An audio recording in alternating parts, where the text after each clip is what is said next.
leave the hat. Hey guys, welcome back to the channel. I'm Sai and today we're talking about the Canon M50, and in this video I'm going to be doing a quick setup guide for video, but also sharing free tips on how to make this camera more video centric. So if you're doing YouTube videos like this, then these tips may come of help to you. So let's dive straight in. So let's begin by changing the top dial to movie mode and then select the letter M for full manual experience. Now if you press the menu again, you'll notice that the menu is in a guided menu style. We want to change that to the standard menu system, and that's because the Canon menus are fairly easy to use anyway. So I'm just going to select that, and now you'll notice that the Canon menu has changed. Now before we head over to the settings, if you tap on this banner icon and go to page 3, you'll notice the video system is in PAL. Now I currently use PAL because I'm in the UK, and also people in Europe will use PAL. But if you're in the US or Canada, then it's NTSC. Now the quick explanation to this is we don't want necessarily flicker coming into our videos from lights. If you want to learn about PAL versus NTSC, then drop me a comment. I'll try to explain it as best as I can, or I can just guide you to a link. For this video, I'm going to choose NTSC because I presume this is going out to the rest of the world. Now once we've done that, if you tap on this camera icon, and now we are in the video settings. Now straight away, the movie record quality is set to 2997, that is 30 frames, or otherwise known as 30p. You can either leave it in this resolution or frame rate, or you can choose Full HD 24p, which is what I use because I'm into cinematography and videography. So using 24p gives you that motion blur, but 2997, which is 30p, also looks good. So it's entirely up to you. If you want less motion blur, slightly sharper image, then it's 30p. If you want more motion blur, then it's 24p. So once we've done that, if you hop out of the menu, press the menu button. If you tap on info button a couple of times, and now you see these boxes underneath, we want to check if those are correct. So we want to expose our image correctly, and the rule of thumb is we want to double our frame rate. So this left one here, which is 1/50th, that's correct because my frame rate is 24, and if I double it, it'd be, closer to 1/50th. If you are using 30p, then it should be 1/60th, and that's because we want the smoothest footage. We don't want a choppy image. Next to it is f-stop. So the f-stop value, the lower the f-stop, the more light. The higher the f-stop, the less light, but also it will increase the depth of field. So if you want shallow depth of field, you want to open it up as wide as you can. So the lower the f-stop will give you shallow depth of field, but also give you good lighting. For video, I would normally use the lower f-stop values.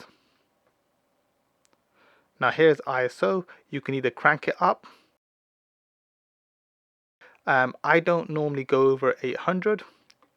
If I'm indoors, I normally rely on external lighting. If I'm outdoors, I leave it around 100 or 200, depending on the daylight. If it's really harsh, then I just leave it on 100, and I would just add a ND filter on top of my lens so I can control the light. So I'm just going to leave it on 200 for now, and let's hop back into the menu. So if you press menu again, and now we've got sound recording. Currently it's in auto. We want to change that to manual, and you'll see the record level. If you're using an on-camera mic like a Rode Video Mic Pro, which I'm using, or Rode Video Micro, you want to bring it down until this gain level drops below or around this green marker. Anything higher than that, if it starts to peak here, then you want to bring the record level down. Now I normally keep it just here, so in between the second and last point, and pretty much all the way down, and that's because the Rode Video Mic Pro picks up sound really well. So you can go ahead and test that yourself. let's go to page 2. Now here I don't normally change anything. I just switch off auto lighting optimizer because I don't want anything changing in camera. I rather do it in post, and the rest I leave. You can change the ISO speed settings. I left it on these values, so I don't normally change anything on page 2. Page 3 is the white balance, so this is the temperature of the image. Now it's in auto currently. I normally leave it on daylight, or sometimes I would use this K icon here, which stands for Kelvin, and here you can change the values yourself. So the way it works is the lower the value gives you a cooler image, the higher the value gives you a warmer image. So you can go ahead, either tap on these arrows here to increase or reduce. Now I'm going to leave it on daylight for now. Right down the bottom you got picture style. Currently is auto as well. I would just move this to neutral so I can, change or manipulate some of the color. Now you can also add some third-party flat profiles if you're into color grading, or if you want to get into color grading, then there are profiles like CineStar and FilmKit Flat or ProLoss, so you can go ahead look those up as well. Page 4. So I've got touch and drag AFs on, and it's the whole panel. I've activated the whole panel so I can touch anywhere, and then the AF method is on face plus tracking, and make sure the movie server is on. Page 5.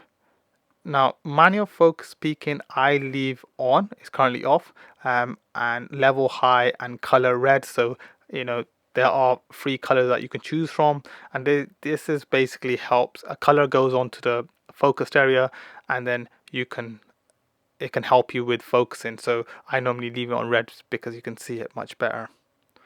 IS settings, so this is the digital IS, so which stands for image stabilization. You have digital image stabilization. It slightly crops into the image, so if you have this on a tripod you don't need it on, so I've disabled it. But if I'm vlogging or moving with the camera, I leave it on enable. There you go guys, that is the quick setup guide for video. Now I also mentioned 3 tips on how to make it video centric. So let's start by changing the shutter button to start and stop movie record. So I assigned now this shutter button to the record button. So I'll show you guys if I just hop out, and if I press the shutter button now, you see now it's recording. If I press it again, it will stop recording. So that's tip number 1. Tip number 2, if you press this banner button here and go to page 4, and you'll see display settings, basically is this sensor here. It blacks out the screen, and that sometimes can be annoying, and we want to switch that off, because when you're filming yourself you need the screen, not the EVF, and we will assign the EVF in the next tip. So for now just leave it on manual display screen. So let's, now if you put your finger in front, the screen doesn't black out. Now tip number 3 is we're going to customize this wheel here. So if you tap on custom functions, and you'll see that I've already set mine up, so I press select again, and you can go on to any of these buttons and reassign or change the settings. The way I've done it here is this top one, it switches between the viewfinder and the screen. So if I do want to use the EVF, I just tap this top of the wheel here, and it will flip from the screen to the viewfinder. Now this button on the left, which says AF and MF, it basically toggles between autofocus and manual focus, because sometimes I like to use manual focus, especially if I'm using manual focus lenses. So this is where I would activate manual focus mode. And then on the side here, this flash button, I've got it on maximize screen brightness. Now the reason I've done that is because we want to preserve the battery as much as possible, so I dim the LCD panels or the light down, and if I want to increase the brightness, especially if I'm outside, I could just tap this button and it will just increase the brightness of the screen. Now I'll show you guys everything once I've explained this last point here, which this trash can button here or bin button, I press and it puts the camera to sleep. Again, I preserve the battery life of the M50 because if you don't know already, the camera's battery is horrendous, so I recommend buying a couple.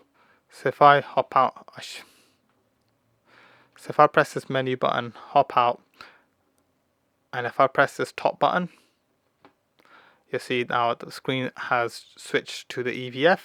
Press it again and the screen comes back on. If I tap on this flash button, the screen increases brightness. Press it again, it dims it. And then if I press the AFMF button, which is basically, I think it's already set default, it just goes manual focus. And then press it again, it goes to autofocus. And then the bottom button on the wheel, which is the bin icon, if I press it, it puts the camera to sleep. Press it again and it's back on. That was a quick setup guide for video. I've tried to make it as quick as possible, but I wanted to give you as much information I could. And if you want me to do a quick setup guide for photo and how to set up this camera for photo, then let me know in the comment section below. I would happily to do so. And I'll leave it here. See you in the next one. Peace.